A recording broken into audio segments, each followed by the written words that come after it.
7번까지 다시 가라는 제목으로 두 번째 시간을 갖도록 하겠습니다. 우리는 지난 시간에 하나님의 말씀과 그분의 신실하심을 믿는 것의 중요성에 관한 하나님의 말씀을 들었습니다.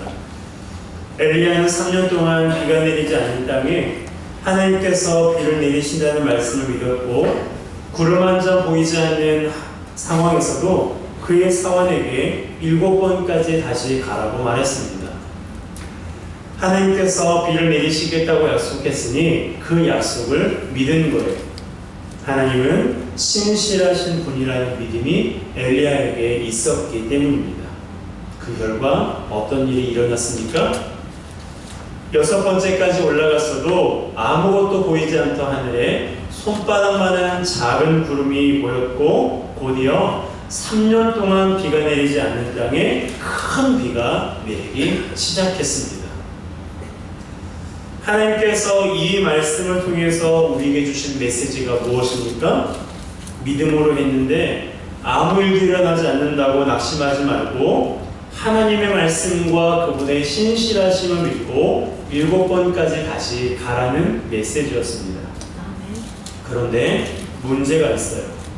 그게 뭐냐면 그러한 믿음을 지속한다는 게 어렵다는 것입니다.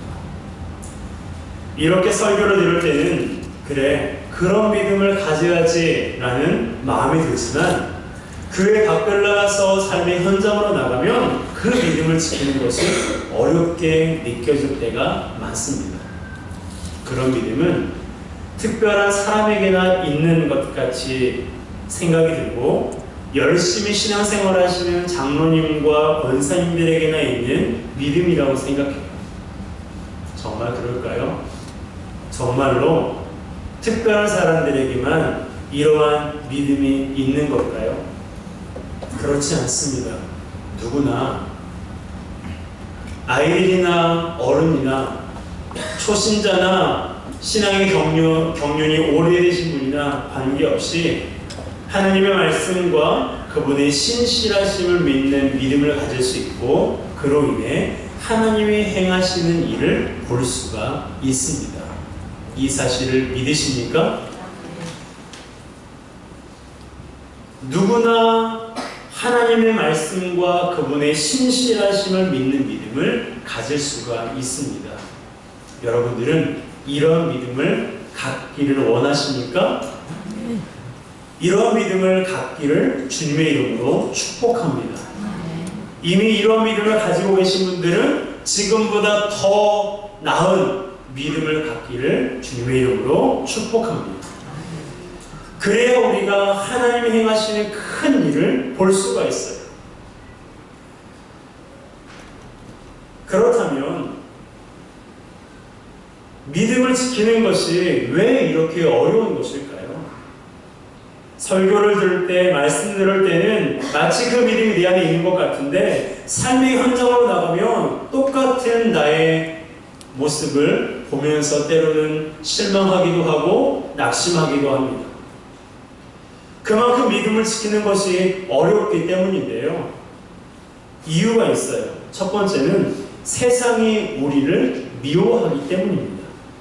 요한복음 15장 19절 말씀을 함께 읽습니다. 시작. 너희가 세상에 속하였으면 세상이 자기의 것을 사랑할 것이나 너희는 세상에 속한 자가 아니요 도리어 내가 너희를 세상에서 택하였기 때문에 세상이 너희를 미워하느니라. 아멘. 여기에 보면 세상에 속한 자라는 말이 나오는데요, 이것은 세상의 소유물, 즉 마귀, 사탄의 소유물이라는 뜻이에요.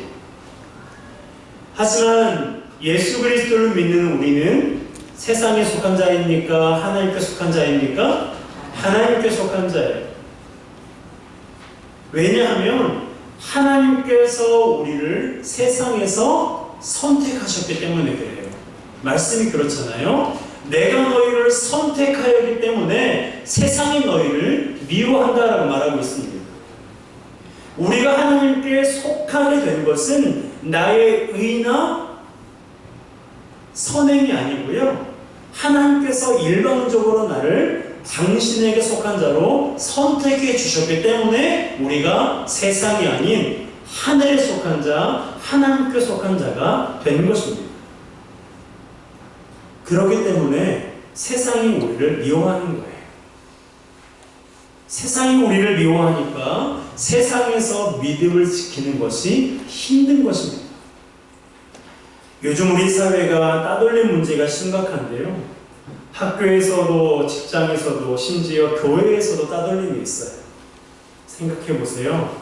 만일 여러분이 따돌림을 당하는 사람이라면 나를 왕따시키는 그곳에 가고 싶겠습니까? 그럼에도 가야 한다면 나를 싫어하는 사람들이 있는 곳에 가는 건 너무나 힘든 일이에요. 사람들의 시선, 속닥거리는 것, 표정, 이 모든 것들이 나를 비난하는 것처럼 보이기 때문입니다. 세상이 우리 그리스도인들을 그렇게 본다는 거예요. 사람들이 나빠서가 아니라 사탄이 그들을 이용해서 우리를 비난하고 미워하는 것입니다. 왜요? 자기 소유물이 아니기 때문이에요.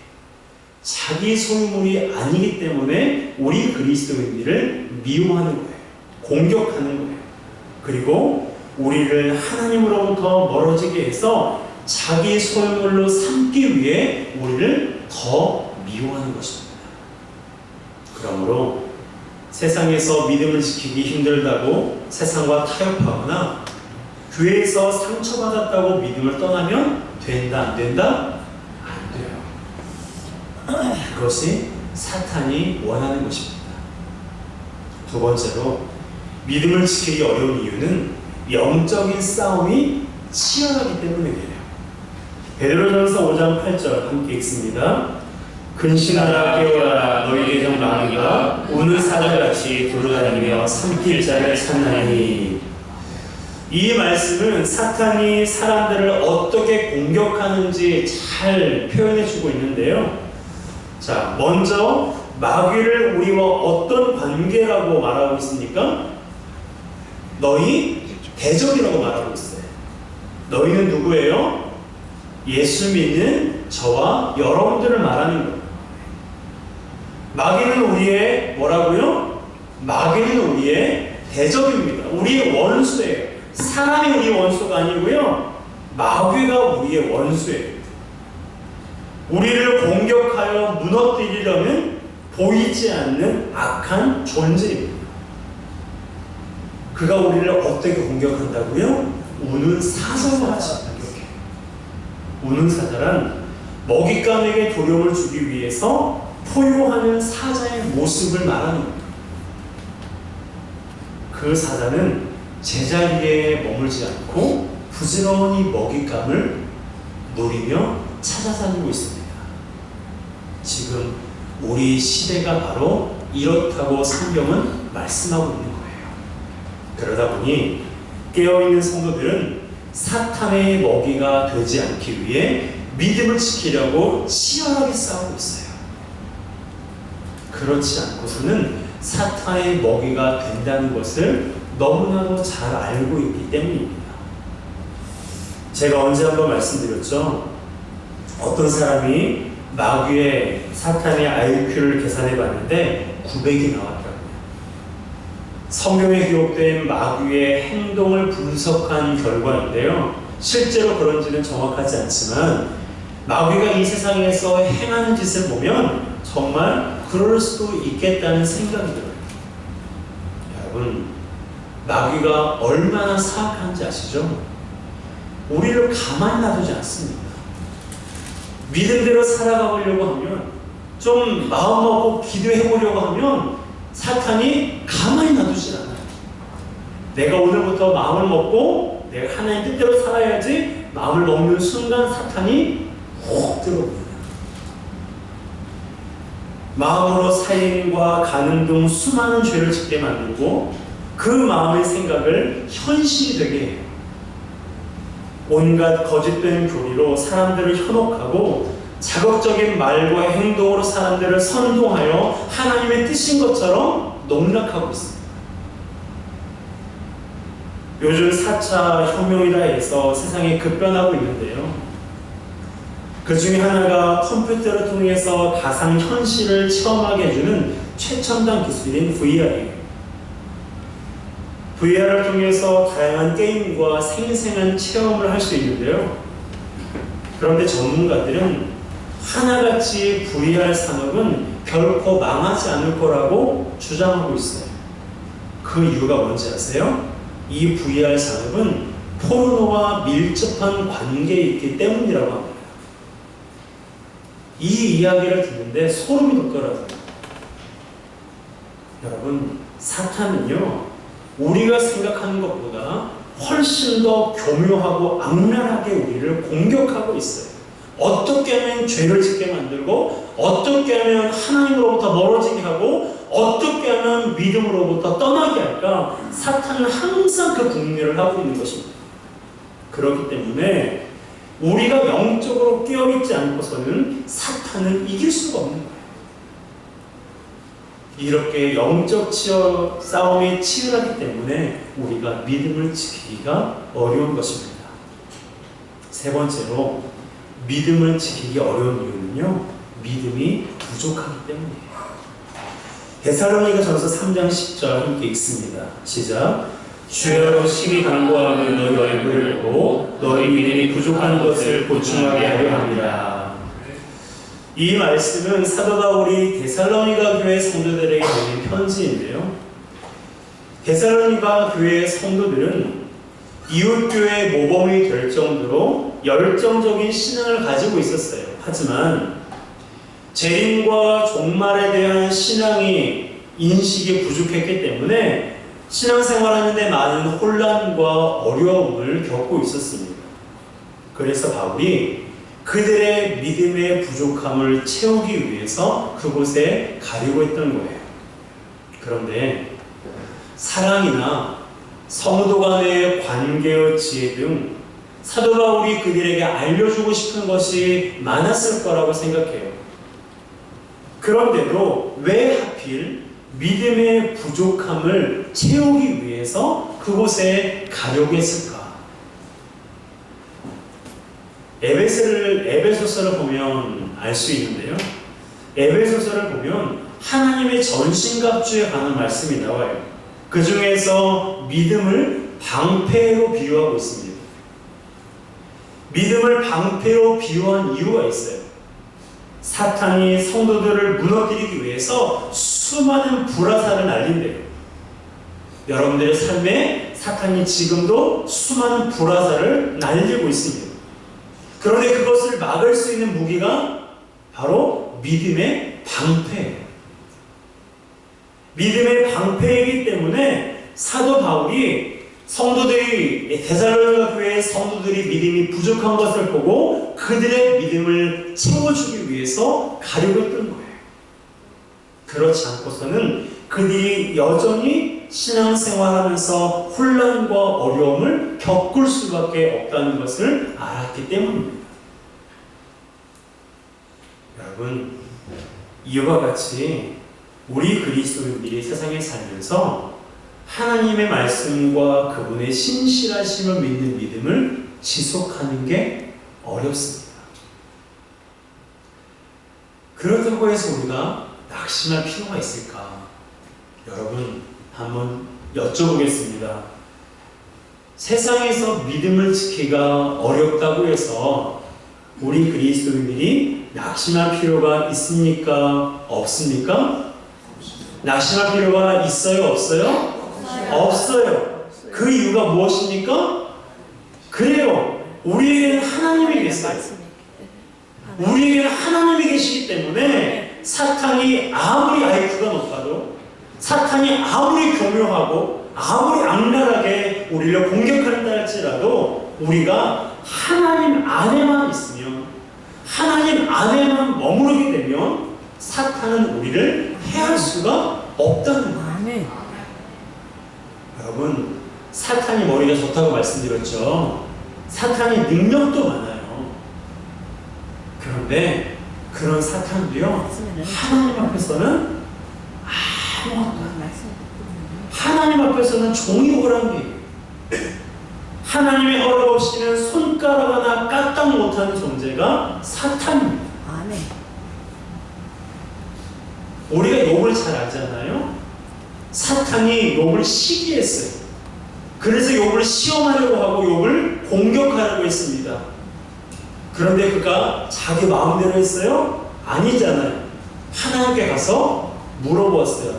하나님 이러이런데 제가 욥을 시험에 되겠습니까? 하나님 뭐라고 말씀하셨어요? 욥의 생명은 건들지 말고 나머지 부분들을 가지고 시험하라고 말했습니다. 하나님이 그렇게 말씀하신 이유가 뭘까요? 욥의 입장에서는 하나님 때문에 망한 걸까요? 아니, 하나님은요 욥이 사탄의 시험을 이길 거라는 걸 알고 계셨어요. 그만큼 신실하고 그만큼 하나님 앞에 정직한 자라는 것을 하나님이 아셨기 때문에 사탄으로 하여금 시험하게 하시는 거예요. 그러니까 여러분 걱정하지 마세요. 우리에게는 그런 시험 없어요.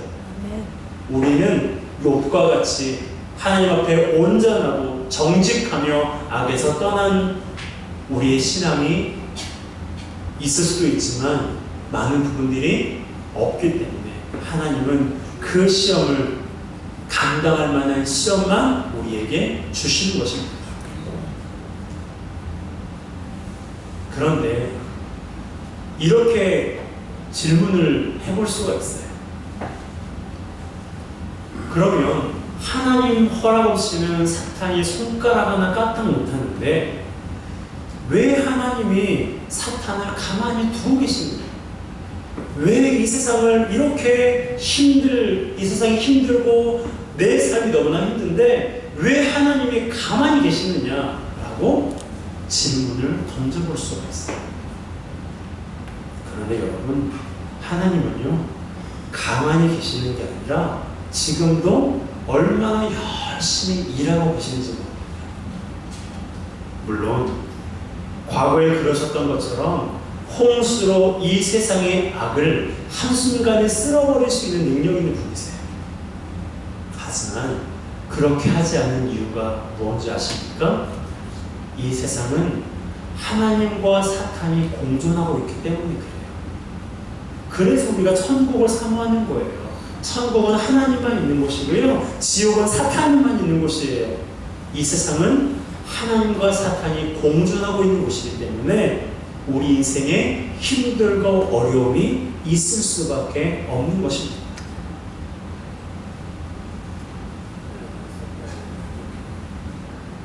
예수님이 다시 오기 전까지는 이 세상의 선과 악이 항상 공존한다는 것을 우리가 알아야 돼요. 따라서 우리가 해야 될 것은 무엇입니까? 믿음으로 선과 악을 분별하고 하나님을 의지하며 살아가는 거예요. 아멘. 그러기 위해서 뭐가 필요할까요? 따라합시다. 기도가 필요해요. 아멘. 믿음으로 선과 악을 분별하고 사탄과 하나님이 공존하고 있는 이 시대 속에서 우리가 승리하는 삶을 살아가기 위해서는 하나님을 의지하며 아멘. 사는 것밖에는 답이 없어요. 아멘. 그래서 우리가 기도를 멈추지 않아야 되는 것입니다.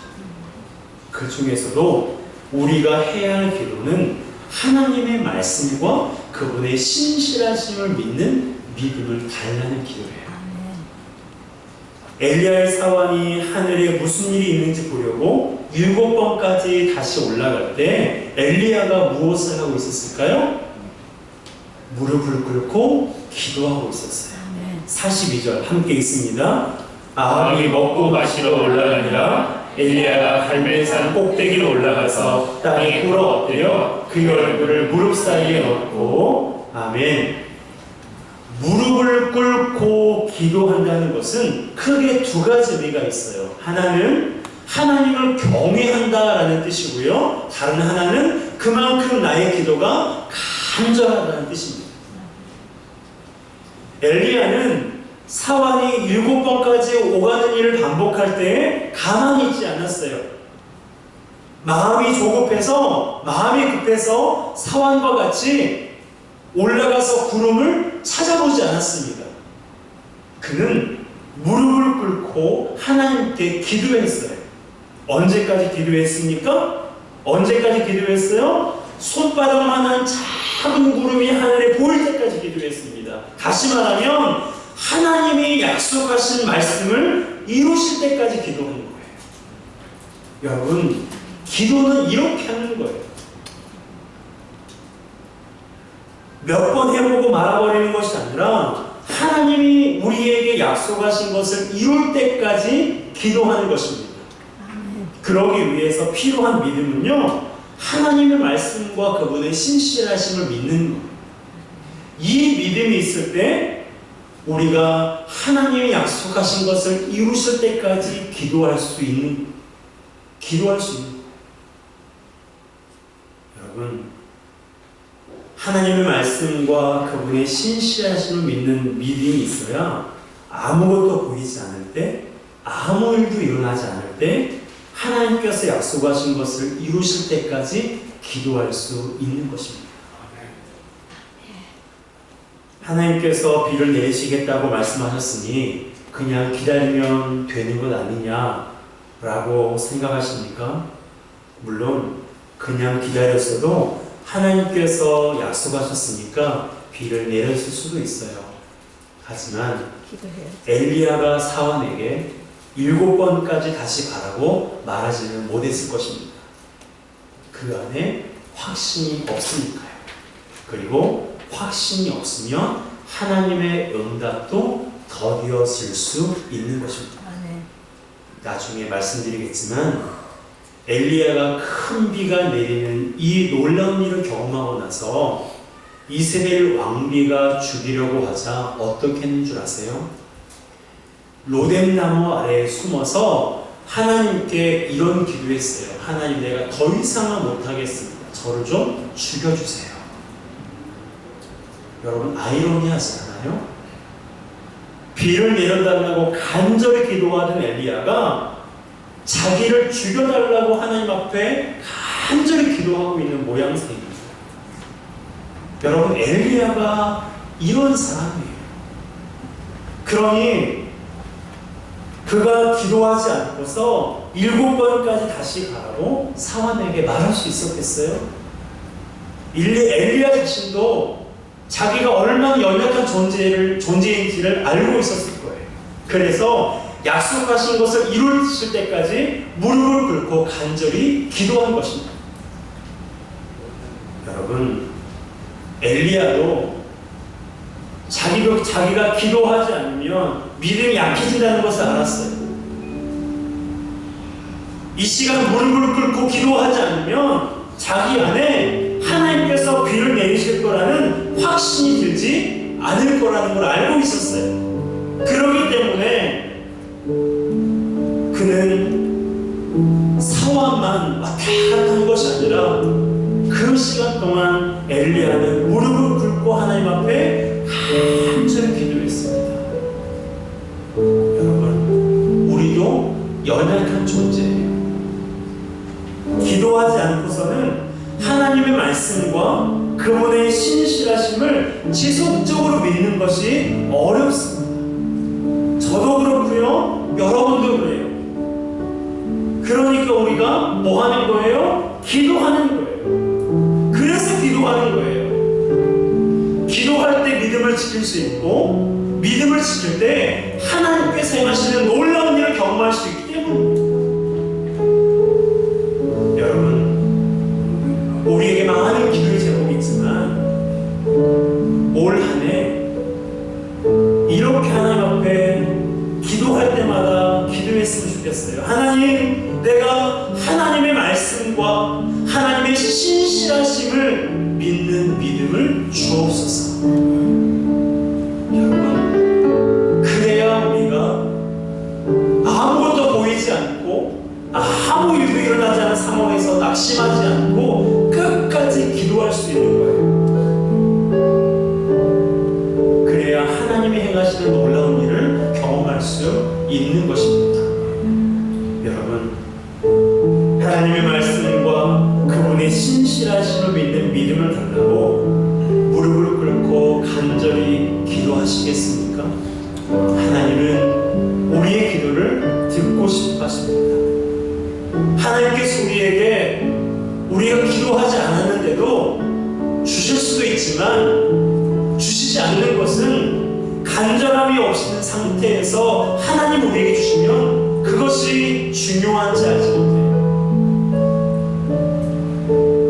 목이 너무나 많은 사람에게 물 한 컵은 너무나 소중하지만 목도 마르지 않고 이미 많은 물을 가지고 있는 사람에게 있어서 물 한 컵은요 그리 소중한 것이 아닙니다. 하나님은 우리가 사모할 때에 우리에게 필요한 것을 허락하십니다.